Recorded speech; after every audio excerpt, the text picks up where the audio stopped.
Ona je celá odborová, ale úplně fialová. To je prase normálně. A ona taky, podívej. Ty největší borůvky tady rozmaskily.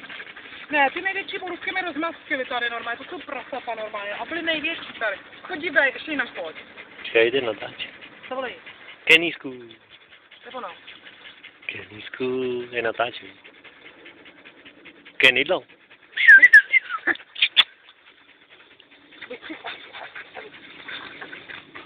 Borůvka. Borůvky žere. Tak to je to, řekneme, že tady dodělává ten pes. Ne, řekneme borůvky, že to je borůvko žerou, hroznej. Ale máme je pěkně zamotané. Nemáme. Tak to máš těžší. Tak je mi na rapy, to mi nechci kouknout, to už si nechci. Tak jdeš.